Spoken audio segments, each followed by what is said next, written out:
Hello and welcome back once again to UB episode 16. As promised for the last 12 weeks or so, we now have someone from FFG on the show. Ryan, thanks for being with us this week. How you doing? How's it going? Surprised you guys got me over like somebody who's like good at their job. If you're finally getting one person from FFG, me of all people, it's something. Yeah, well, I told Jack, weeks ago, send me the person that you dislike the most.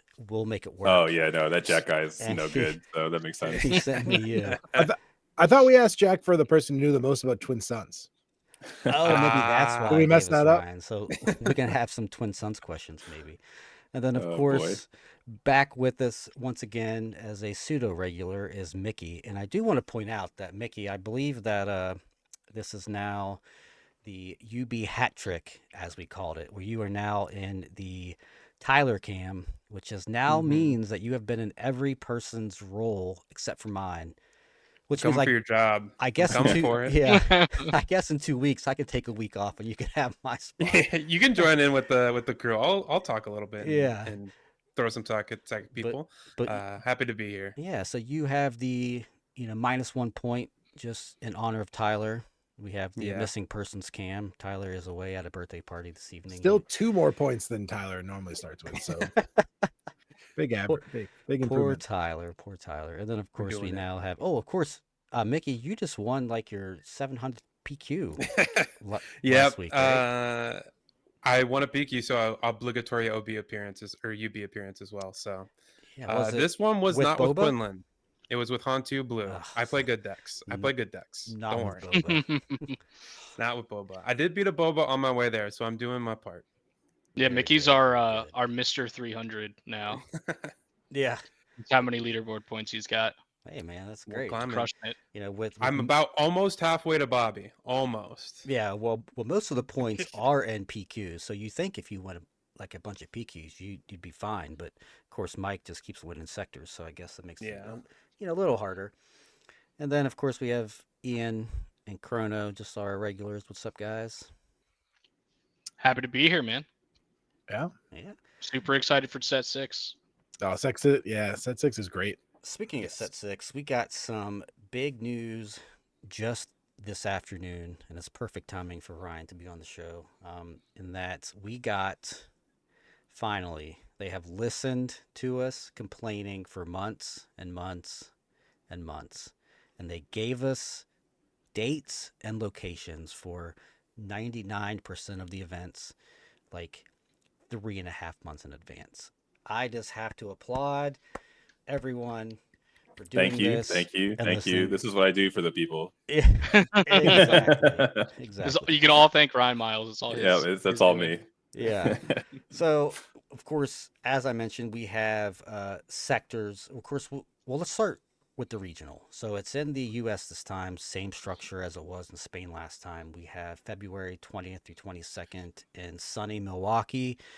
Can't wait to be there. It'll be In- blazing hot, Milwaukee in right? February.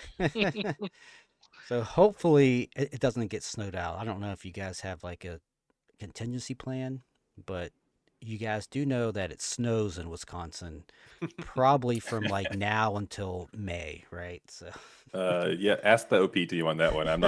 I'll take the credit, not the blame, yeah, but we're excited for that.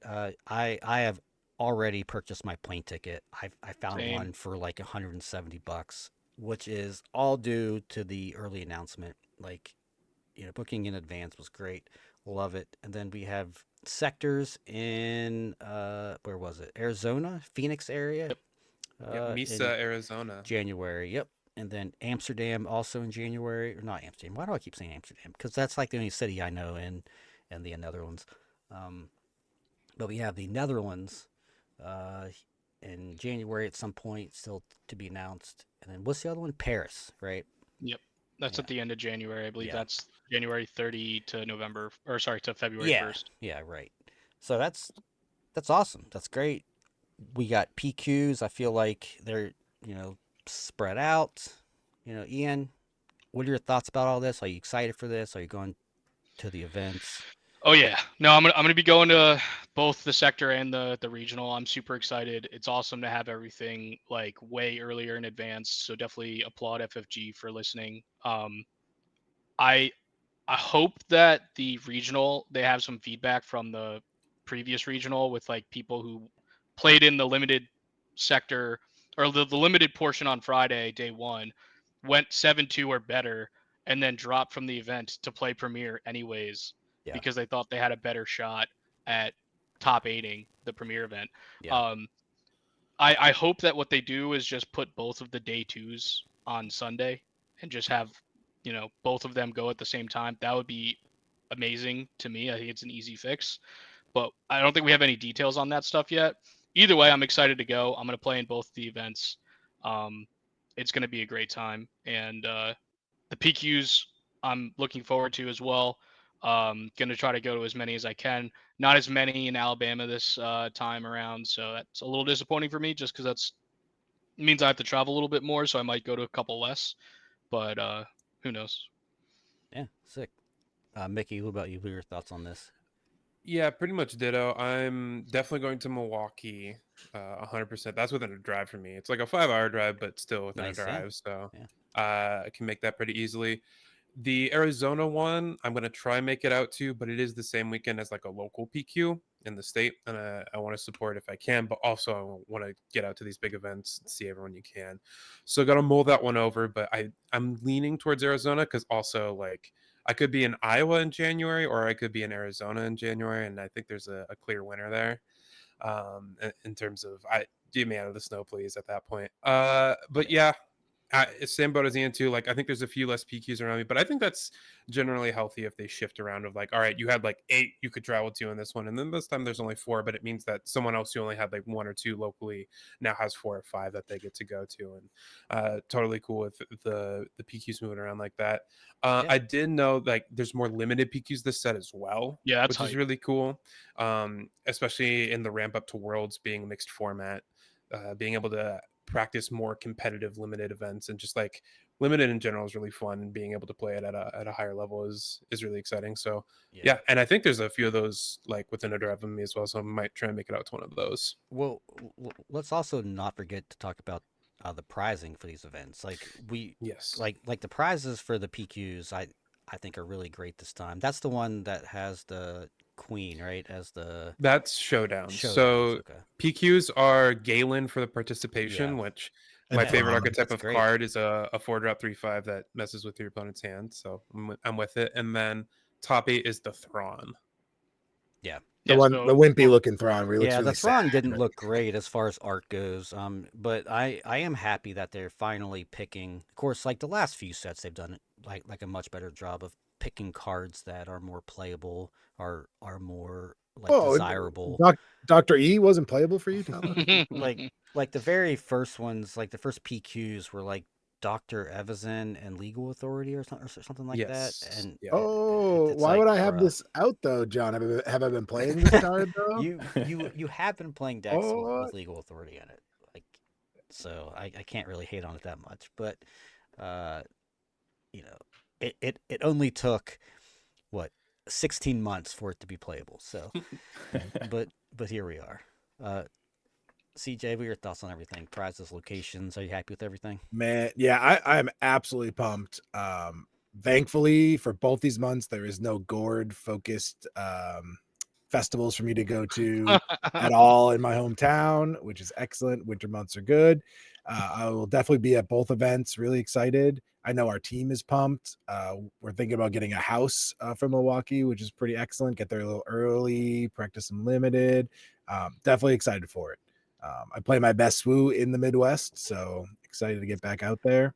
It's And true. then Yeah, even yeah. Last even if it time you were snows, in the Midwest for an event, I believe you top aided yeah, I believe I think we had Minnesota, four of the top 8. something like that. Yeah, I lose track. yeah, sorry, it's easy, but yeah, I'm excited. I'm excited to get out there. I think the prizes look great. I Yeah, love how we got all great. this information really early. It was so easy to go to my wife and just hear the dates. She said, "We don't have anything planned yet." Excellent, right? Perfect. That's what I love to hear. Let's get out there. It's my birthday weekend Oh, for Oh, Arizona. perfect. Not Oh, Milwaukee, Arizona. for Arizona. Yeah, Okay. but Hey, I'll still, be there.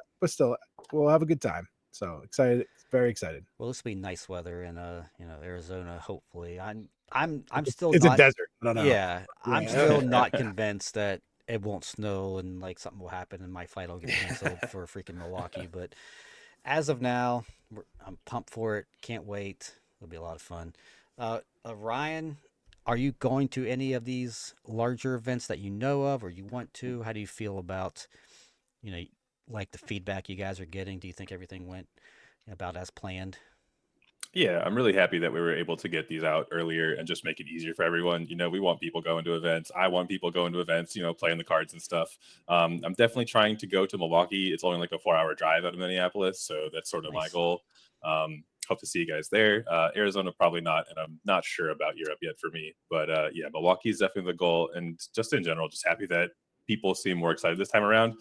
Again, like it's a slow process to kind of get these things going ahead of time, and I know that the OP team's been working really hard on it, but I'm glad that we were able to just like nail this one because it feels like a lot better vibes this time around. Yeah, so traditionally, I think the OP team has been going to basically all of these events. Do you know if they have any Yeah, plans to kind of like expand that and bring on more like dev or like design team people?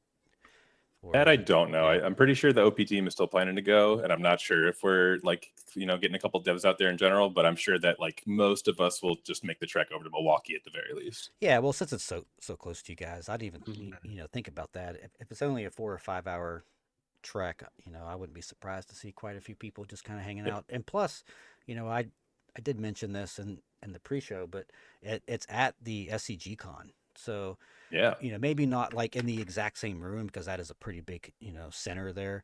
It might be in like a different hall, but it's the same time, same venue as the other Star City games. Of course, the TO for these events, their other events. So that's pretty exciting. See a lot of friends, see a lot of people, play some Star Wars, maybe demo some other stuff. Exciting times. But yeah, so we're all pumped for that. I know that we're all probably gone to Milwaukee for sure, probably Arizona, and of course you can catch us at all the regional PQs as well. Uh, but moving on to the next topic, of course, is the state of the Swoonion, which we are now at the end of set 5. Um, moving RIP into for set 6. Yeah, RIP. I'm not gonna miss this set that much, but here we are. We do have a sector this weekend, but we're going to pretend like it doesn't exist. I don't think It's that in Europe. there's going to be some new deck that breaks out that we're like, oh man, why didn't we think of this? That would be insane. I Yeah. gave my European teammates my Canaan deck, so be warned. It's coming. Right. It's All I'm saying probably is you guys said that last time, and yeah. we still brought Kylo, and it surprised everyone. So Yeah. So Yeah, but so that's an unknown deck.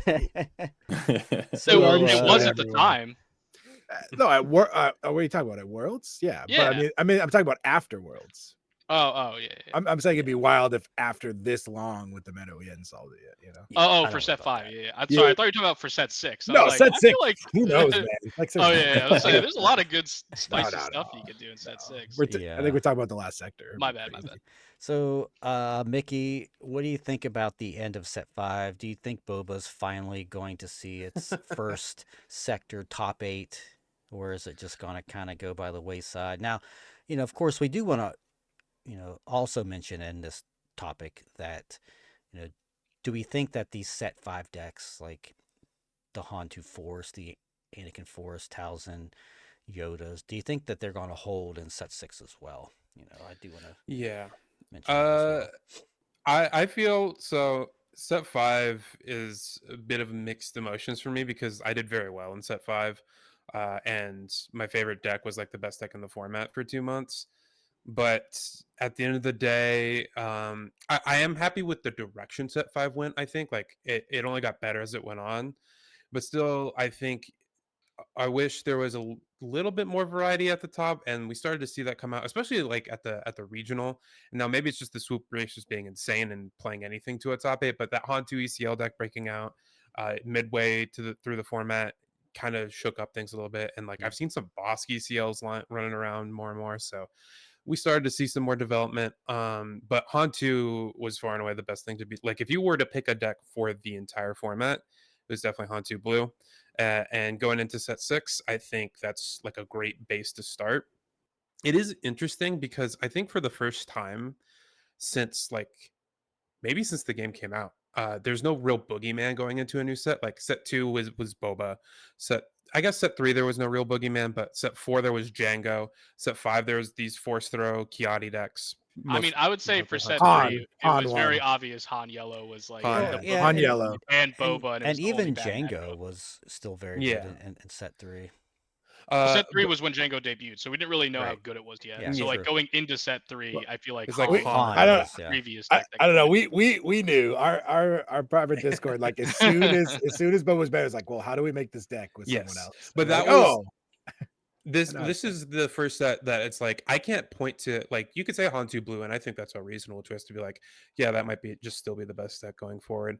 Yeah. But it doesn't feel like overwhelming or unbeatable. It feels like you can target it. And so that's also why I think set 5 kind of fell flat a little bit at the end. It's not necessarily failing with set 5, but it's just like set 6 looks so exciting, and it looks like it's going to shake up things a lot with the new cards introduced, and like there's a whole lot of new ways to play the game now that I kind of abandoned set 5 and just started playing set 6 early and like looking at those cards because Yeah. it looked like so much fun.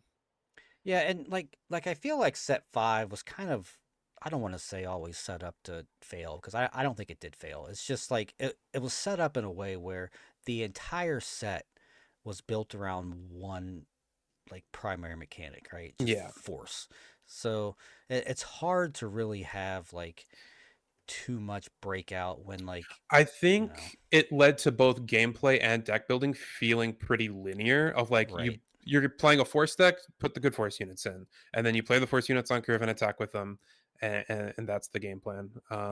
Whereas going into set 6, things feel a little bit more flexible and Yeah. like you have less restrictions like yeah, that. like the cards that we have in set 6, I feel like they fit into more things, right? Yes. Like it's Yeah. not just like here's a card that goes in every force deck, pick your favorite flavor, and that's what it is. It's like this Yeah. now, it's like cards like, Mina and Queen Amidala and so on and so forth. It's like those are cards that go in like 7, 8, 9, 10 different decks. Like you just, they're just good cards. I can talk a little bit about that real quick. Just like from being hired and working, like when I was hired, I was working on balance for a lawless time. And I just all of my time developing for Star Wars has been post rotation.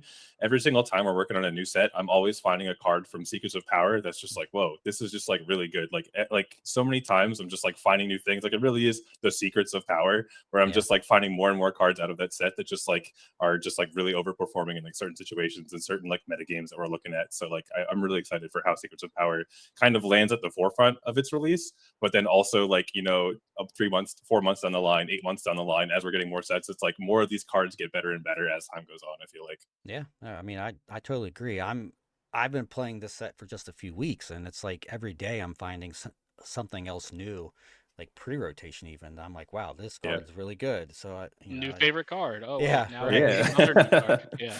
CJ, what are your thoughts on the end of set 5 going into set 6? Yeah, man, I'm really happy for it to be over. I think Mickey nailed it. I do think there are a lot of really cool cards that came out that we did get to play with. I don't think there was a lot of surprises, right? I know Kylo was surprised, and that's a great job for the BN boys. But at the end of the day, that was a force throw deck. Like that still was the most powerful interaction. So it's like when I think about our playtesting for Worlds, a lot of it was we knew what was powerful right off the bat, right? We really it was very easy, right, to determine these are the top decks. Like Ophir had Quinlan, we brought that. We had a blue green control deck that Alex was playing. We had all the Han boys playing the Han decks. Like it was very simple and easy to understand, and to Mickey's point, very linear of like, okay, here, if you're playing a force deck, here are the cards that you auto include, right? Like Grogu, where is he good? Only in one deck, and it's a deck that hurts him, right? When you play him and you get to play him cheaper. Like it was very obvious what fit where. And the actual gameplay, right, at tournaments and stuff, that was absolutely fine. I had no problem with that. I liked playing the Hantu deck, but as a deck builder and a tester, because I'm really like, for me personally, and John, this, I'm the one who I test all the random stuff, and it just wasn't fun. It wasn't fun just getting absolutely like having the crap beat out of me over and over again with all the brews and stuff. Yeah. Whereas in Well, set 6, it's like yeah. there's so much new powerful stuff to do. Well, what we found out very quickly in set 5, and of course we weren't the only team. This isn't like groundbreaking. Is that like force throw, and we'll talk about that later as well when we talk about bans.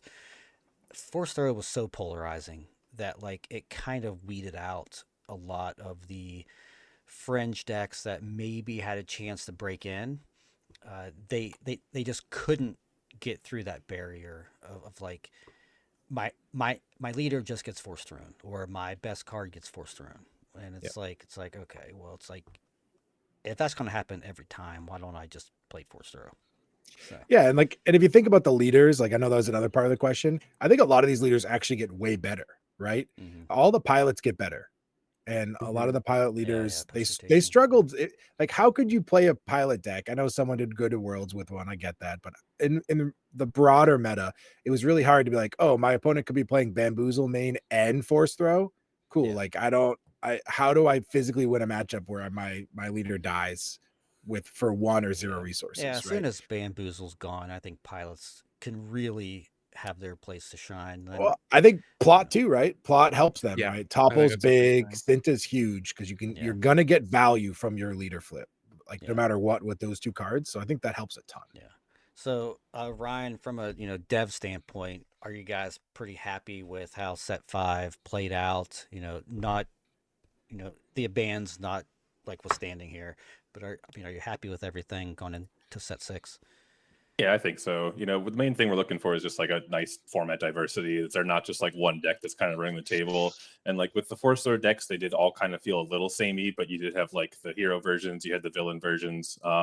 So I think that overall we ended up pretty happy with how set 5 sort of ended at the end there. And I was actually really surprised to see like Towson take down the regional, just because like I thought that the Force Throw suspension was really going to hit, and then it just was able to take down the Han ECL deck that really showed up. So that was super cool to see at the end too. Yeah, do you think there were any like surprises from your guys' end where you saw a deck somewhere and you were like, "Wow, this is really cool. We didn't think of this." Nothing that I can really say, I guess, because I didn't really help with the development this early on. I've been pretty forward focused, so nothing too surprising. Just kind of the same old stuff. Yeah. I was not surprised to see the swoop racers go back to Han 2. That was like a no brainer for me. It's like as soon as you're allowed to play this deck again, they do. That makes sense to me. Yeah, and it's a very good deck. I mean, so I Yeah. can't Yeah. really blame them. So, Ian. Yeah. I obviously did well in set 5, so biased, but I enjoyed, I think, the force throw version more than I enjoyed the not force throw version.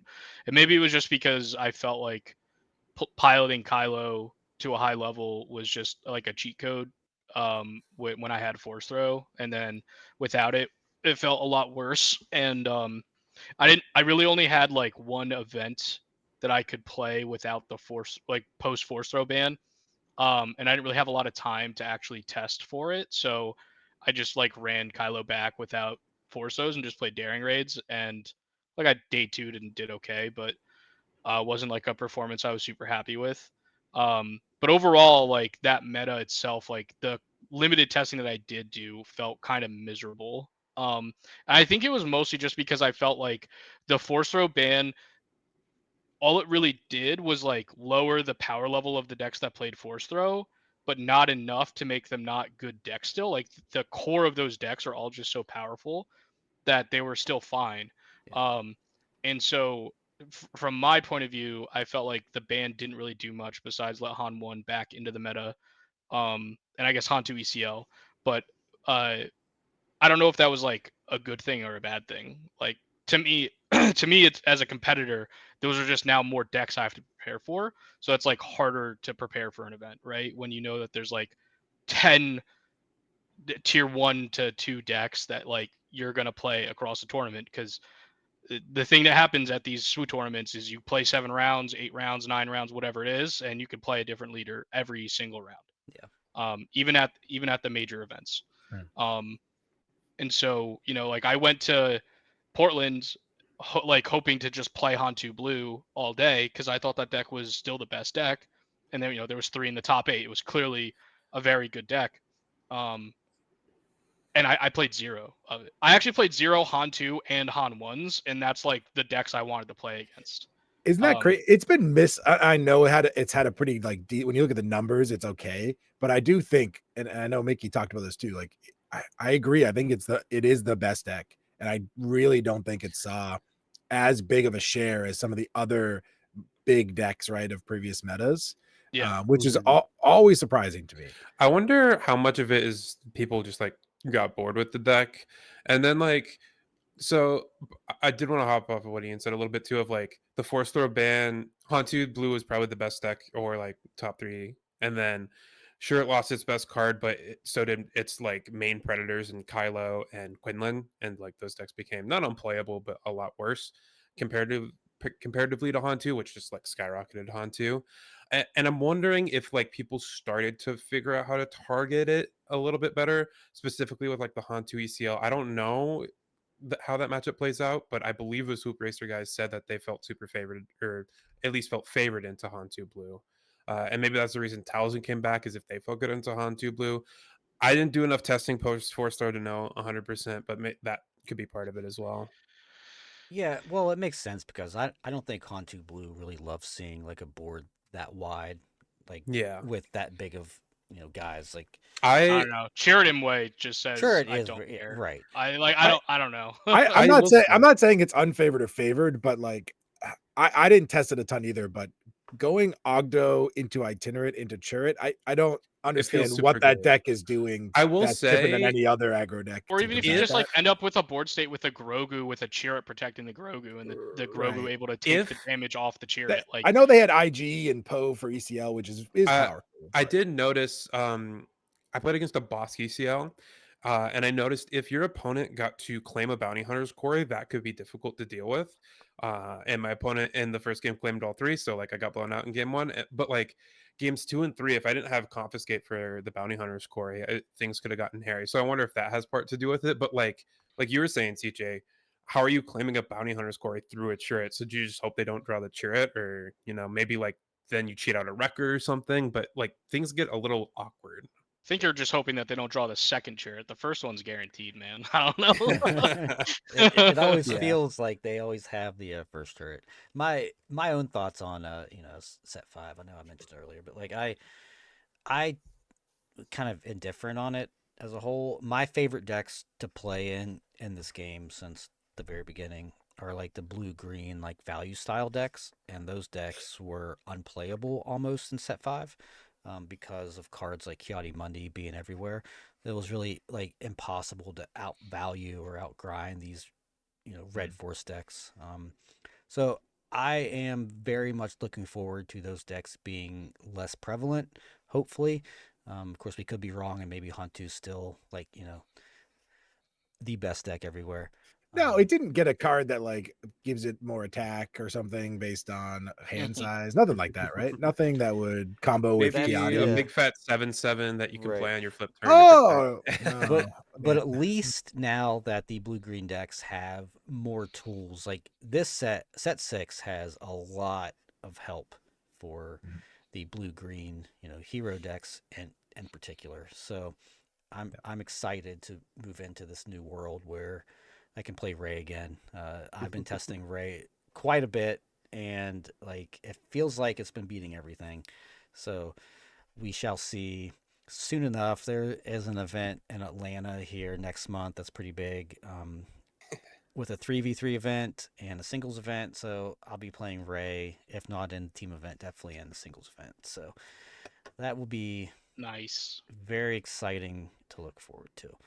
I'm So curious, good. Ryan, if you have any thoughts on like, did the force throw ban do what FFG like hoped it would do? Well, in fact, Ian, that is the very next what a topic. segue. Yeah, what a Oh, segue good into the job. next topic. I've been Which here before. I was going to start with Ryan on this topic anyway, so I guess this works out. So Ryan was hired or started around the same time that Django, TDR, and DJ were banned. I believe thereabouts. Maybe a little Oh, before. TDR, man, what a A couple card. months before, yeah. Yeah. So starting there and now moving into the future, with Forso being banned as well. Do what goes into these bans? Are you guys happy with how everything played out? Ian, do you have something else to add to this topic or question, or is that No, basically what you that's want to pretty ask? much it. Yeah. Yeah. So Yeah, so Ryan, go I'll ahead. answer Ian's questions first, just because it's like at the forefront of whether or not the Mhm. force throw suspension was a success. And Yep. like part of that was, we got a lot of comments and feedback from Galactics about the play pattern and just as planetary qualifiers were going on. People just don't really love both like I get to double force throw you on turn two, and then you don't have a hand and you don't have a board, and the game's just over. And there's also just I throw a crate dragon at your leader, and leader is like a core part of Star Wars Unlimited. That's something that we want people being able to deploy their leader and feel like they can play with that for at least a single turn, right, or even a single action, if that's like the floor. So that was sort of like the forefront of our radar, and then it's like, okay, well, does the data say it's a power outlier? And it took a couple of weeks of planetary qualifiers to really get that data to say that yes. But like the biggest thing I think that came from that data was just that aggression was like super overrepresented. You sort of expect every aspect to end up around 50%, and it was like pushing over 70%. And that's not entirely Force Row's fault, right? Like there's also the Boba Fett Data Vault decks that are pushing aggression up. There's like the Tarkintown is still Quinlan Tarkintown is a Force Row deck, but like Cad Bane isn't, right? Sabine is another aggression deck. So you've just got all these different ways that aggression is seeing play that just like puts it over the top completely. And when we're looking at like, well, how do we kind of fix this? We want it to feel like you are playing against more diverse things. We want you to explore the entire game. Force Throw was just kind of like the top end of it. Like this is the play pattern problem, and it's an aggression card that's propping up a lot of these aggression decks. So that's where we wanted to go, and we spent a lot of time just trying to figure out what's going to happen to the meta when we do this. Like, is there something else that kind of has to go with it? Like, if we suspend force throw, like, do these pilots get to have a lot more breathing room? Does Sabine get to have a lot more breathing room? If force throw isn't keeping down the control decks anymore, is it just Sabine and then blue green villain? Like, are those like the two only decks you'll have to play? So there was just a lot of like uncertainty of, yes, we know we want to shake something up, we want aggression to just feel a bit less prevalent everywhere, but it was just like, are we going to mess something up? Because the main thing is we want the format to be better every time we do one of the suspensions, and that's like the main thing that we have to look at. So eventually we did just say, okay, it's only force throw. That's the only thing that has to get suspended. Let's send it. And then the main metric we were looking at is like, is aggression going to take a hit? And then is also the meta going to stay diverse? And now command is actually the best, at the highest top aiding aspect in planetary qualifiers and the competitive level events. And it's only like 60% of the meta, where like aggression was like 70, 75 on a good week, sometimes even up to 80. So like looking at the top eights of planetary qualifiers, looking at the sectors, yes, Han Solo is still on top, but like it's still looking like a very diverse meta game. Han Solo is only taking up like 20% of top eights. So by all of those metrics, we're really happy with where the force throw suspension landed. So on a scale from 1 to 10, how terrified were you guys that you broke the game when you banned force throw? I was probably the most terrified, just because it's like, you can only play so many games in the office with a team of less than 15 people, and as soon as you've taken action, thousands of people are going to play hundreds of thousands of games on day one. So there's just no way to be 100% certain. But we're testing Sabine, we're testing blue green villain, we're testing like some other wild decks that are like, oh, I don't get discarded anymore. Can I do like some weird like hand Yeah. shenanigans? We're even testing Secrets of Power decks and saying like, okay, if there's no force throw and we had like these predictions for the Secrets of Power meta, how does this sort of shake things up? So I was just, my biggest fear was that it was going to be Sabine, blue green villain. Those are the two And decks like that win the nothing most, and it else. would just be, yeah, it would be like we go to Portland and it's just like 3 Sabine, 3 Kira, 2 Iden or something, and that didn't end up panning out. So I was the most scared, but it worked out in the end, I think. Yeah, you didn't have Palpatine winning Portland's on the bingo board. I didn't. Maybe somebody did though. So did you guys? I know that there was a lot of pressure to potentially have a meta update prior to Worlds. Is that something that crossed your guys' mind at any point? Yeah, especially rolling all the way back to Triple Dark Raid, Django Fett, Yeah. and DJ.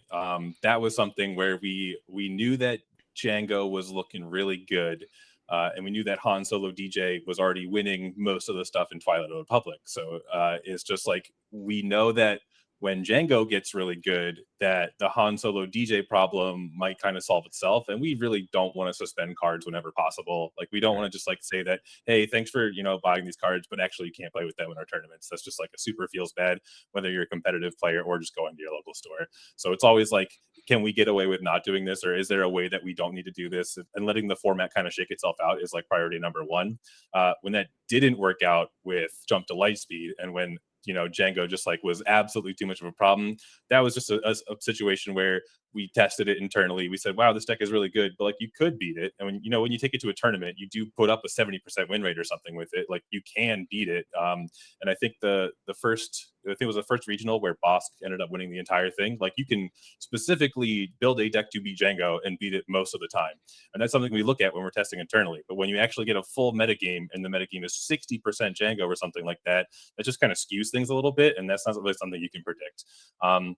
So we looked at the first couple of regionals with Triple Dark Raid Django. We said, okay, action has to be taken. These are the things. I think Jump to Lightspeed meta went super well. I was really happy with that. Then the same question pops up coming to Legends of the Forest. It's like, we know that there are some cards that are more powerful now that we have more force units, but it's just like we do just want to let the meta play out and let people play with their cards first and then just kind of take the action only if we have to. We're really not looking to ever do like preemptive suspensions unless we like catch something super late and we're like, oh, we made a tier 0 combo deck that just like is not even fun to play or play against. That might be a time where we take action. But overall, yeah, it's like, so you're confirming then that this meta update next week will be banning the Tragedy of Plagueis, right? Because you have you'll see. So you'll see what happens next week. Yeah, I don't personally expect any bans next week. I think right now there's not a lot of public outcry for anything. I mean, not that drives your guys' decisions, but I feel like things are pretty content right now. So I think Hantu can say goodbye. That's the only card, yeah. Like Han2 is Yeah. like the only thing where it's like, this is still borderline pretty busted. Secrets of Power has a lot of new busted things too, so we'll see. Right. Yeah. So I don't But, really expect anything yet. Yeah, I mean, what's cool about that is Hantu just plays them all a turn early, though.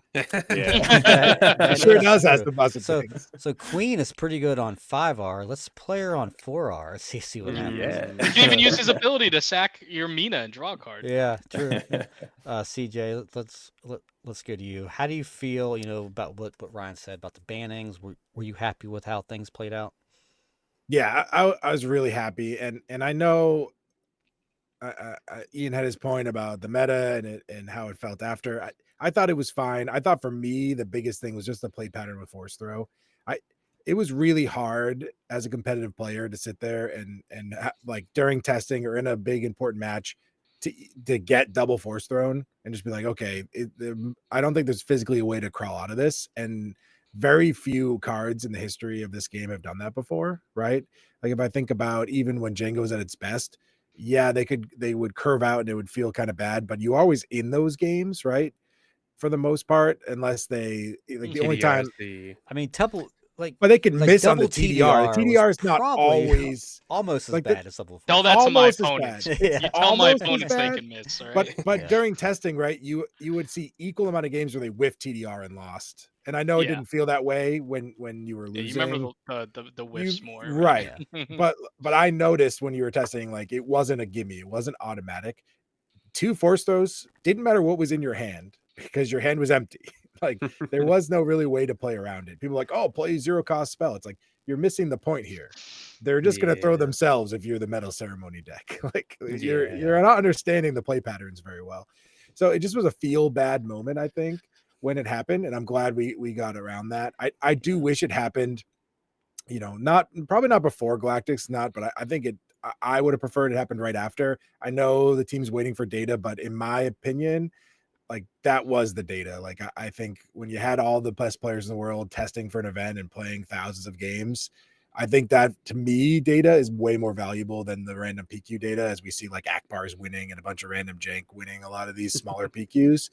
Tell me Boba isn't good. Yeah, well, like kind of what you said though is that like you kind of can't. I mean, I don't want to speak for Ryan here, but you kind of can't plan around and bank on like the best players like advice, because that's like saying like source, like trust me bro. Oh, right? I'm not saying their advice, I'm saying the actual data of how the tournament played out. You guys still let Alex play and win tournaments. I don't trust any of you. Yeah, well, we might be seeing less of Alex these days, so Maybe that's why Yeah, Mike's I winning think now. it was more of just how many were in the top 8, right? How many Force Throw decks were represented. Right. I think we knew the meta was not solved, but we had Yeah. the meta for the rest of the Yeah, format, right? I thought it was really funny. I was watching the stream, this afternoon, and there was a few people in the stream chat, which is always wild. But there were like a few people saying unban DJ, unban, like not like as a joke. And I'm just like, I don't think you guys know what you're asking for. Like this is like Yeah. that's not something that you want to exist if you want to play leaders that cost more than 5 ever again. So Yeah. anyway, I'll have fun doing it though. yeah, exactly. Mickey, about your thoughts on this? Yeah, so I think a couple of big things stick out to me. I think the biggest one being it's a combination of play pattern and power level. Like there's probably some I can't think of one off the top of my head, but some really unfun card to play against that's just like dog water and no one's playing it, and so like it's not a problem. And then there's some like resupplies in almost every green deck, hot shot blasters being played for 5 out of aspect, but like the play patterns of those cards feel fun and dynamic, and so like they seem all right. um but like it's when play pattern meets power level that is really toxic and gets things on the suspended list, and you can see that on every card on the suspended list. Boba, Django, TDR, in my opinion especially, DJ, all not only super powerful but super unfun to play against, especially in mass on repetition. Like sure, you get TDR'd once and they slam the Devastator, cool, that's cool the first time, but when they're doing it 75% of their games, whether it be Ruthless Raider or Devastator or whatever, then it gets a little bit unfun. And then as well as like the cycle of bannings, because I was curious, I was going to ask you, Ryan, but you kind of answered it, like what the mentality is of banning pre a set versus in the middle of a set, and if you lean one way or the other. And it seems like very much just like let the meta play out. And I'd heard it from somewhere as well, and you had mentioned of like the second you release a product, the player base is going to play 100 times more games in a day than you did in the entirety of testing, just because like that's what happens when things go en masse. And so I think from my perspective, FFG has been very good at like maybe not the quickest or not as fast as we would like, but you'll always seem to find the problems and like answer them, and like nothing has gone, and like Boba's still not around, TDR's still not around, every single problem card has been hit at some point. And so like the meta has been developing healthily around that, and I think it's been, while maybe a little bit slow for my liking, and I know CJ, you mentioned it too, it's still been a good pace, and like it feels like FFG listens and sees what needs to be hit and will hit stuff if needed. Yeah, no, they've done a great job listening to feedback. I'm glad you brought up the play pattern part of it too, Mickey, because that's a great point. Because even if you think about a card that's toxic like DJ, if DJ was a 3/3, would it even have been a problem? Right? Yeah, Because if you could the just play literally pattern would have just been like, cool, you took my resource, I'm gonna take it back with my marine, or yeah, I'll like if open there's an fire. answer to it, having that Yeah. play pattern of Well, like the it's tension like, of, oh, I've got to hold up 3 to potentially answer it. Yeah. right. Well, Yeah. So it's like one of those things where yeah, you're right. Like it's how it feels and how it actually plays and out. Which and is before I go to Ian here to close this out, I want to go back to Ryan real quick because we had a conversation, and when Mickey mentioned play patterns, that kind of made me think of it. But Ryan and I had a conversation at one of the dinners or snack things was it for the PQ winners, I think, where you had mentioned that when you guys do consider bannings and stuff, you look probably more at play patterns than you do like the actual cards, like power level. Is that? Yeah. Yeah. That's something that I bring with me from being a player in other card games. When you're like trying to, put in enough reps to come to one of these tournaments, it's like kind of okay if something is just like more powerful. But like when like you play against it and it makes your eyes roll, you're like, that's when you have like a visceral reaction of like, why am I even doing this, right? Like something can be stronger. Like no matter what you do in any card game, cards are going to be stronger than other cards, and that's just going to happen. That's just like the nature of meta games and what we're doing here. But when something just like feels terrible and it doesn't feel like you have an answer for it, and it's just like taking away options, like an answer to that thing doesn't exist, there's no good decision to be made, that's when like you're going to lose players, you're going to have people just not want to play. And at the end of the day, like, yes, we're trying to make tournaments and have like competition here, but like you want them to be fun while you're doing it. Exactly. And that's why, at least for me personally, play pattern is always like the number one thing, is like, is the most powerful thing at least fun to play against? And if the answer is no, like that's like my big red flag. Yeah, I mean, it's like, hey, I just played a game of Star Wars. Like, did I have fun? You know, even though I lost. Yeah. Get like the Magic Did, Arena like smiley yeah, face.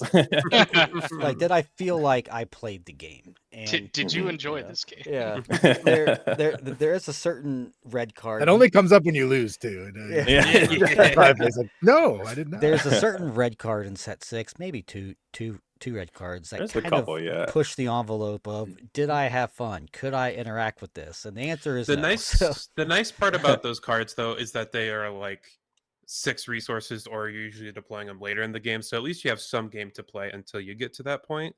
But like you could argue the same thing about DJ. What about that one that it costs 3 and you deal 15? True. I mean, Just you usually pillage have to them, bro. Easy. you usually have to Problem like spend a solved. couple turns getting it to do 15, but Yeah. Yeah. on the whole. Ian, let's go to you to Yeah, close out the I break. agree wholeheartedly on the play pattern thing. Like, I was a huge advocate, even though I was like one of the premier people playing Mono Han since its inception.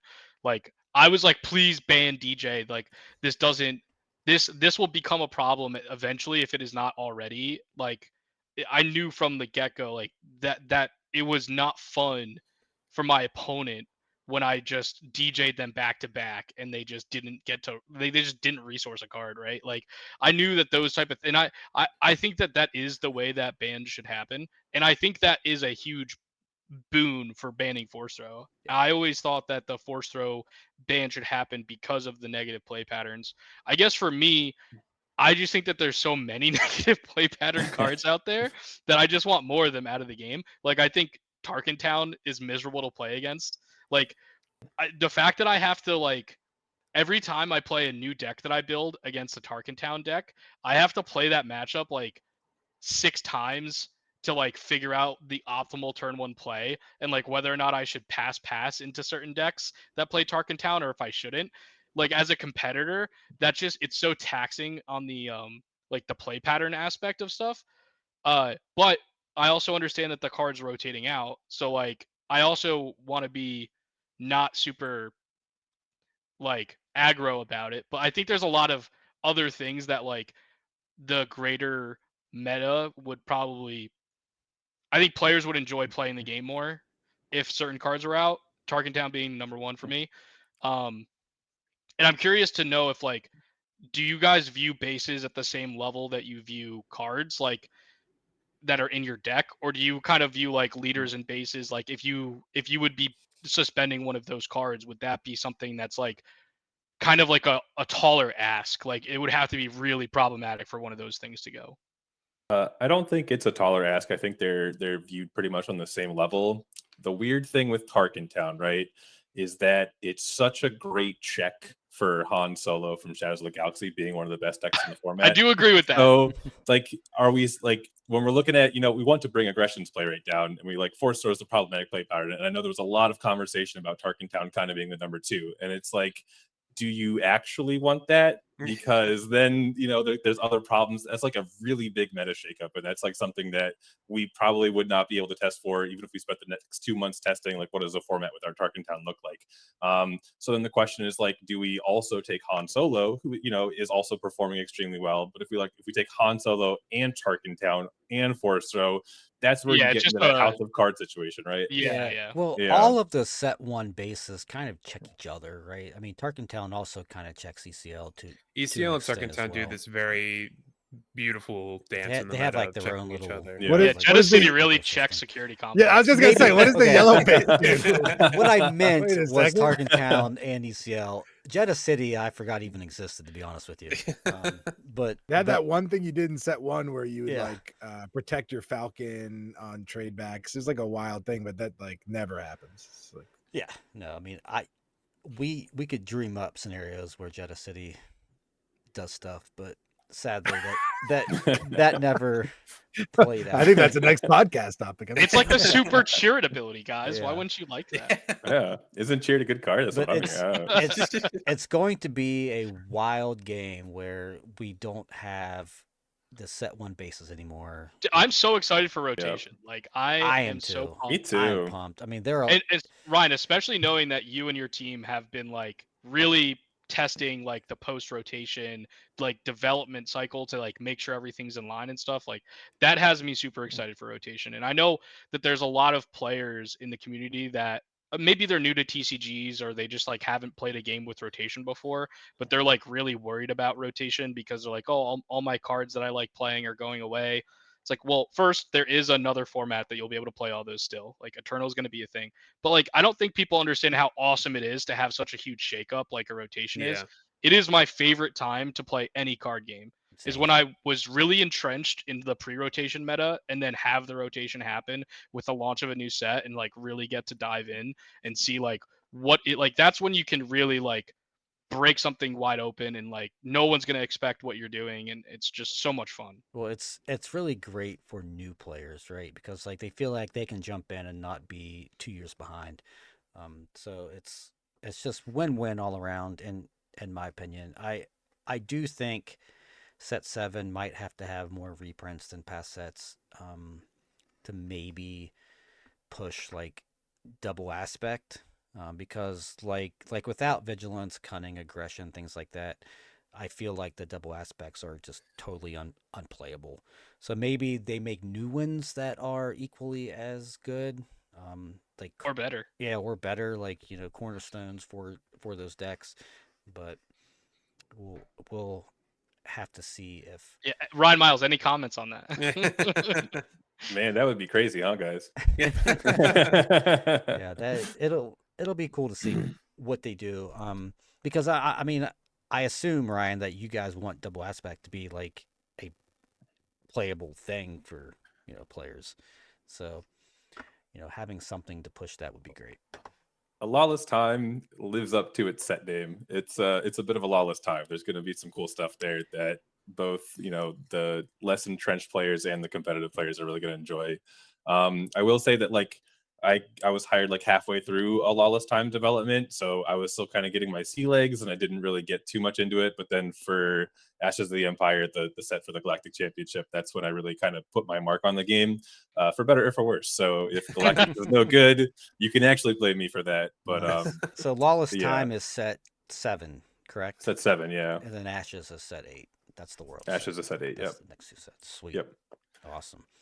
And then so to wrap up the show, the last one, of course, we have here in approximately, well, I mean, I guess like 12 hours from this recording will be, you'll be able to buy set 6 at your local store, have it in your hand, open packs for Secrets of Power. My pre-release, my first one is tomorrow. And then I got one Saturday and Sunday as well. Very excited for that. What do you guys think about set 6 as a whole? Now that so last time we recorded mid-show, we got the full spoiler. Right after the show, of course, we all went back to our teams. I'm sure we had conversations, and since then we've been testing and playing all these cool new cards. I'm finding cards every single day that I'm like, man, this card's awesome. And Yep. when I saw them when they were spoiled, I'm like, man, this card's trash. Like cards like 9-drop Bo Katan, right? I thought she was terrible, like garbage. 9 cost does nothing. Like, why would I ever play this card? But since I've been playing Ray a lot, every game I get to like 10, 12 resources. And multiple times just today, I played her and made like 7 experience tokens. Like, it's just, like, it's so out of hand with all the spies and like all the queens running everywhere. Yeah, we call her internally International Disaster Bo-Katan. Yeah, like I love her. There's cards like Lando is something I'm still on the fence about. Like he's cooler than I thought he was at least. So even pre-rotation, I think this set's gonna have a pretty big impact on the game. Um, I think plot is a great mechanic. I think disclose is a great mechanic. Really well well designed all around. Um, Ian, I'll start with you for this one. What do you think about set 6, man? What are you finding? This might be my favorite set Same. in terms of like the variety of things that are out there.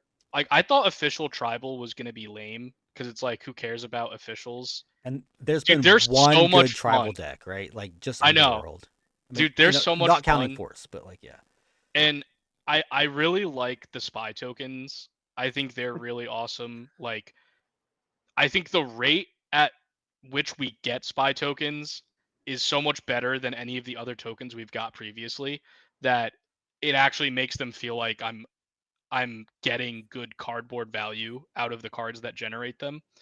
Uh, from like cards like Karis Nemec, which just seems like a crazy 2-drop when you get the spy token, Best two drop to in the game. yeah, to Card's Queen crazy. Amidala, who makes 2 spies for 5, and she's a 5/3 that feels like she's invulnerable to like literally anything. Like there's so many good like Chancellor Palpatine plot card. Like there's so many awesome spy generators. And there's like a bunch of like crazy official tribal stuff that kind of all just like mesh together in this cool things, like bring back cards that had never seen play, like the double yellow Chancellor Palpatine. Yeah. Um Yeah, for the dude, Mon I've been decks. having blast playing Wat Tambor because you have chump blockers in the game now with the Chancellor Palpatine flip. Like that's like a really good way to guarantee getting Wat Tambor's ability off, which like before it was like kind of hard to do. Yeah. I made a major Partagaz in 18 something. Like Mm-hmm. he had 18 power at one point. It was crazy. Um, like you can do crazy stuff. Like was that a real good deck? Probably not. But like the core cards, it was like 60% new cards, Yeah. and it just felt like a cohesive good deck, And which I And think is awesome. Partagaz is also insane with Newt Gunraid too, right? It's like you have this weird like loop cycle where it's just like my Partagaz gets really big. Now he has Sentinel. It's like I've played against that a handful of times, and like it's just some really cool things you can do in this set. Like Mhm. one card that I'm tired of playing against is Faith in Your Friends. I am so tired of seeing that card. It's like every time they have one, they have two. And it's They just find the second one. The yes, first one finds the second one, exactly. baby. And And you're now I just have like, 6 spies because I played oh all my 3 in the god, first 3 yeah. turns, and It's like it just gives me a headache. And then like Padme is like pinging stuff, and you're just like, oh, Mhm. just kill me. Yellow Hero Ping Tarkenton leader couldn't be me. What are you Right? talking Yeah, about? exactly. Hey, you want Tarkentown to go away. Stop making ping leaders over and over again. Mickey, what are your thoughts on set 6? Yeah, there's a lot of cool stuff to explore. A lot of my favorite stuff Ian didn't even mention. So I also love the plot mechanic. I think it unlocks a lot of pilot leaders, like we were talking about before. Yeah. Randomly, I think my favorite card, or at least the card I find myself playing the most in this set and putting in the most decks, is Sudden Ferocity, Yeah, just it's plus yeah. 3/0. And you just flip and make any leader a menace. And I love doing stuff with Han 4, where you just gonna play 12 resources in one action and Yep. attack for 15. And you're And like, all and you right, can time answer it it. differently too for people who don't know. It's Well, like you can play Sudden Ferocity and then resolve Han effect and then play another Sudden Ferocity. And it's Yep. Yeah, just but like Tata, you don't understand. Mickey's an animal, and he's not flipping until 6 resources, Yep. so that No, he we're can waiting send because I'm so to. going so flip, so then you ferocity, untap, Senta, Senta, hit yeah. you for 15 or whatever. Right. well, the best part about like ferocity, and people like haven't realized this play pattern yet, is like, oh, but you don't get to attack, right? But it's like, but now my leader just trades with whatever you're doing. Yeah. You no longer get to Poe or Wrecker me, and your lead, you still have your guy you used, And I right? think Like it really we just traded, and all I did was pay for 3 resources on my flip, right? Yeah. I'm not Yeah. down. And I think it really helps these like later deploy leaders with bigger HP Absolutely. because it's just like, and I mean, you can do the opposite. I think all of the plot cards upgrades that like give stats are really potent. I've I been think really Sudden Ferocity, impressed with the blue armor of Body fortune. of Fortune, I Yeah, think, or armor of something. Armor of fortune, I think it's Fortune. We're called. not even going to talk about the physical best card in the set, Jar Jar Binks. We're not even going Jar to. Jar Jar Binks, Jar is my pretty insane boy. too, but Jar the Jar is insane. armor, like I thought, was just draft chaff. I'm like, this card But will like, be like your 30th card in draft, and you'll be happy, whatever. But it's actually been insane in like Ray just to make her like imagine a something like 310. not that I've been testing these leaders because I am just not thinking of it, but like an IG-11 or a third sister that normally has 4 health, you just flip, make it a 5/7. Yeah. That gets really potent. Flip Legends of the Force Darth Maul, make him a 5/9. Like Man, Mickey is cooking with set 1 IG88. Man, what are you guys doing over there at the Bothan Network? Don't worry, I'm deep in the lab. George has got me hard at work.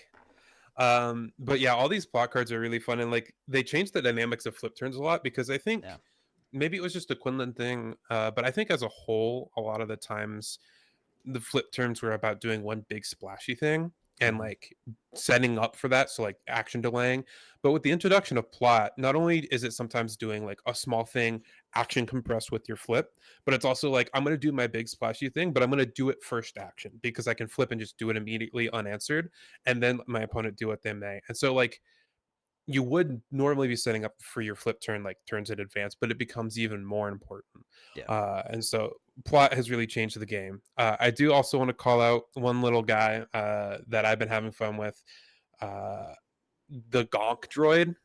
Just like being able to, in Piet Red especially, being able to cheat out Invisible Hands and Ruthless Raiders even without ramp. And like if you flip and then attack with a Gonk droid, you can play the 8-drop Devastator for 5 resources. Yeah, I have played against that Piet Red Gonk droid Invisible Hand like fulminatrix nonsense like multiple times, and that deck is obnoxious once it gets going.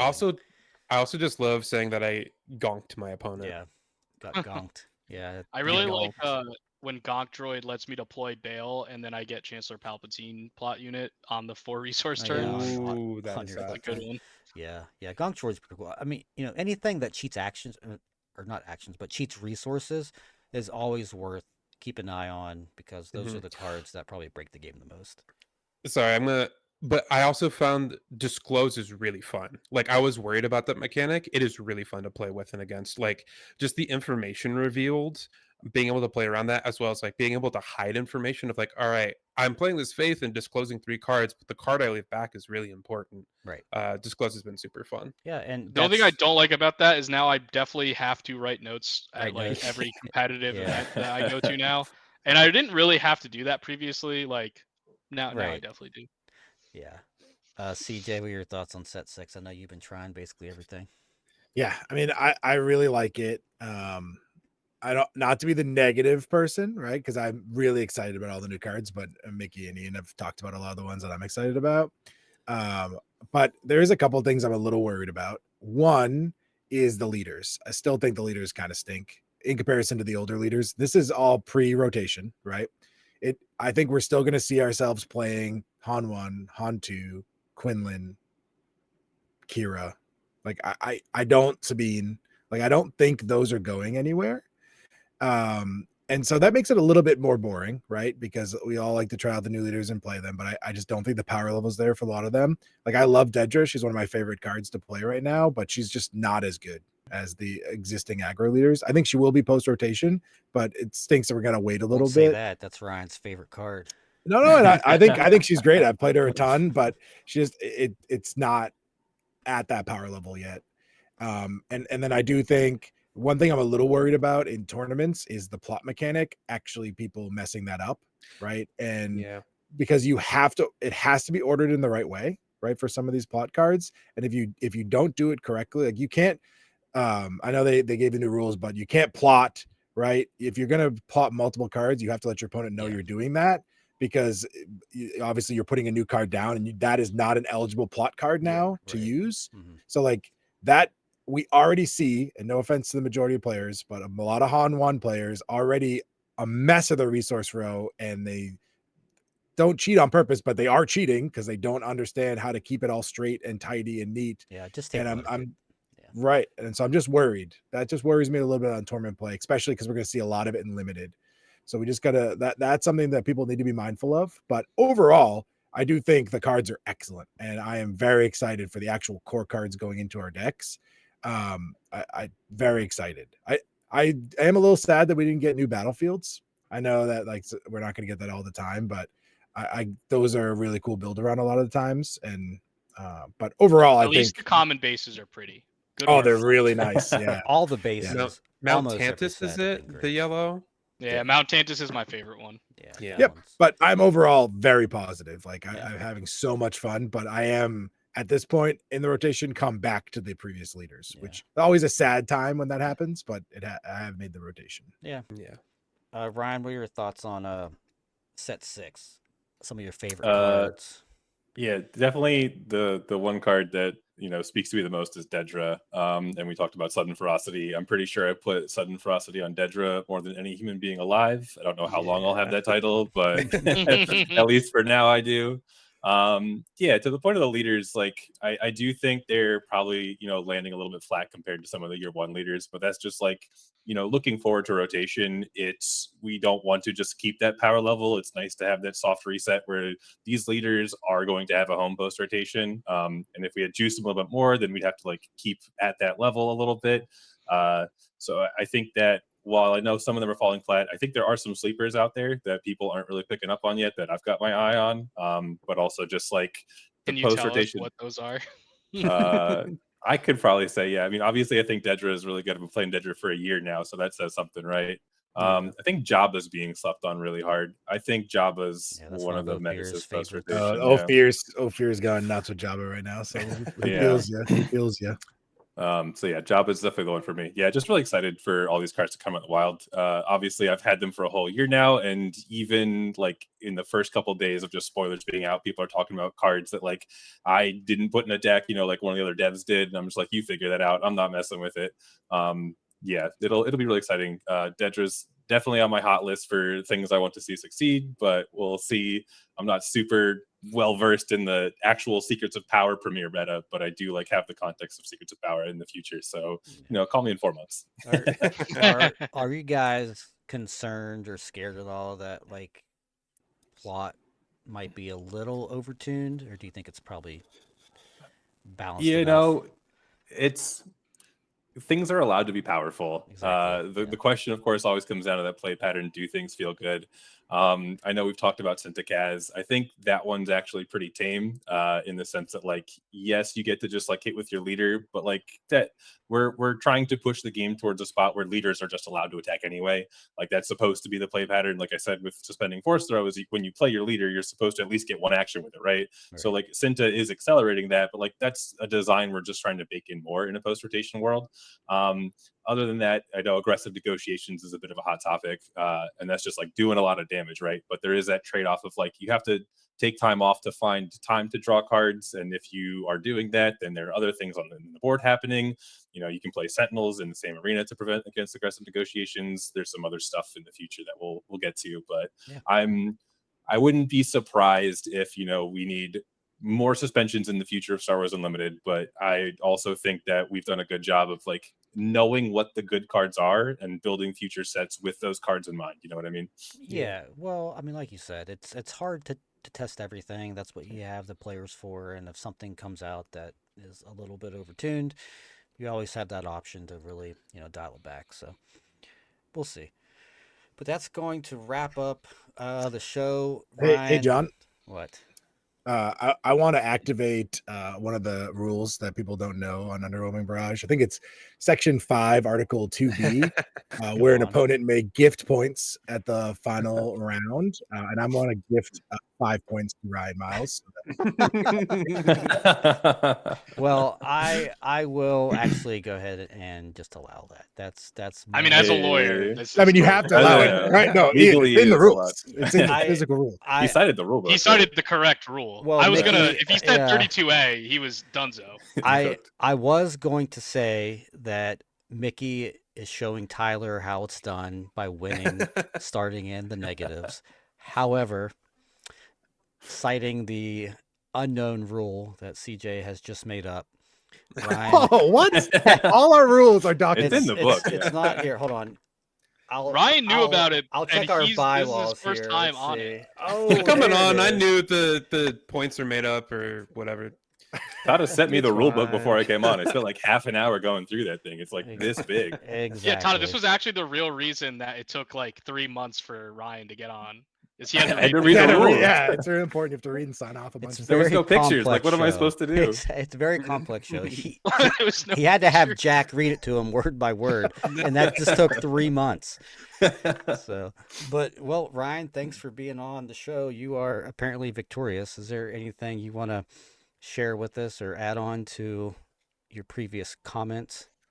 Yeah, pretty much said all I wanted to say. I just want to thank you guys for putting out content for the game and just being like big supporters of it. Even when you're saying negative things, any publicity is good publicity or something like that.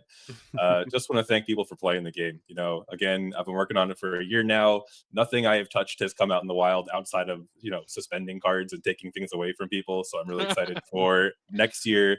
Again, I think all the stuff that I've helped build and all the stuff our team has helped build is just like there are super good things ahead. Not to like be too cryptic, but I just want to really appreciate everyone for playing the game and watching shows like this, even though you got Tata's face in the middle of the screen.